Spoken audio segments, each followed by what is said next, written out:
दोस्तों, अब तक की इंतहाई अजीबो गरीब हैरतनाक खबर आपके सामने पेश कर रहा हूं और इसका पूरा जायजा भी इस वीडियो के अंदर रखने की कोशिश करूंगा।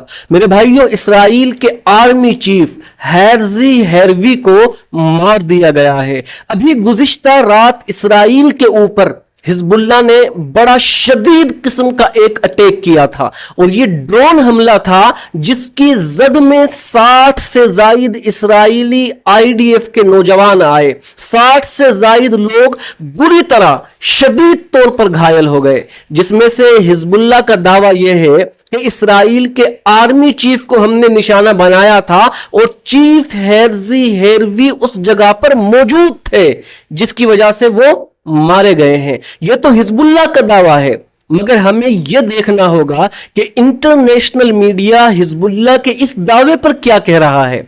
मेरे भाइयों, इस वक्त डॉक्टर एनेस्थेसिया मारिया, जो कि एक बहुत बड़ी सोशल मीडिया पर्सनैलिटी है, उन्होंने इस खबर की बाकायदा तौर पर तस्दीक की है और इसको अपने सोशल मीडिया हैंडल पर भी शेयर किया है। डिफरेंट सोशल मीडिया अकाउंट्स के ऊपर यह खबर वायरल होती जा रही है। ट्विटर के ऊपर तो बाकायदा यह खबर एक ट्रेंड बना रही है कि इसराइल के आर्मी चीफ को हिजबुल्लाह ने निशाना बनाया है।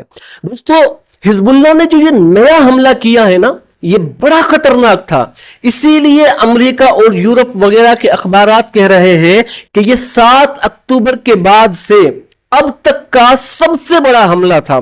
यानी 7 अक्टूबर को जो हमास ने इसराइल के ऊपर हमला किया था, उसके बाद सबसे बड़ा हमला अब तक हिजबुल्लाह ने किया है इसराइल के ऊपर, क्योंकि इस हमले के अंदर 60 से जायद इसराइली फौज के जवान शदीद तौर पर जख्मी हुए हैं।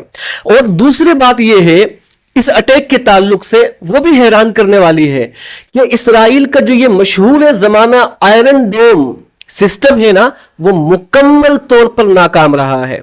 जो इस बात का मुंह बोलता सबूत है कि आयरन डोम के हवाले से जो पूरी दुनिया में प्रोपेगेंडा किया गया है कि इस सिस्टम को भेदा नहीं जा सकता, वो तो ना सच नहीं है, बल्कि इस दिफाई निजाम के अंदर बहुत सी कमजोरियां मौजूद हैं जो कई मर्तबा हमारे सामने आ चुकी हैं।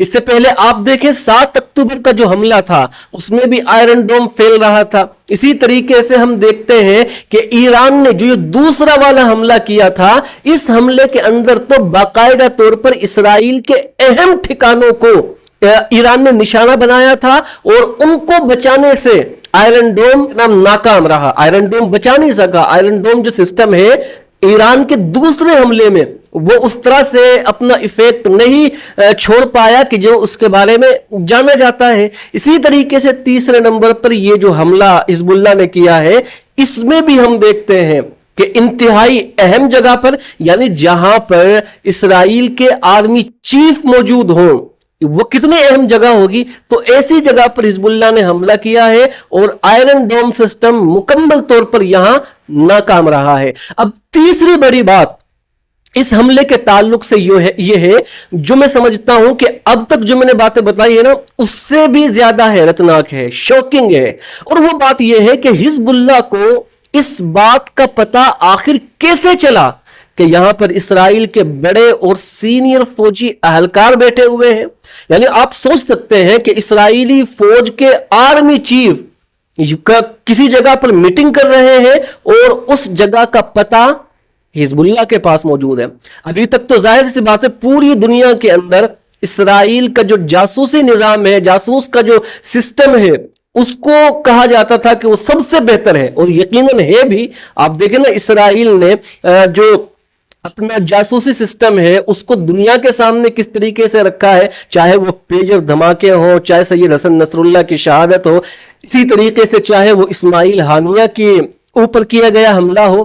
तो इसराइल ने हर जगह पर अपनी जासूसी निजाम को दुनिया से मनवाया है।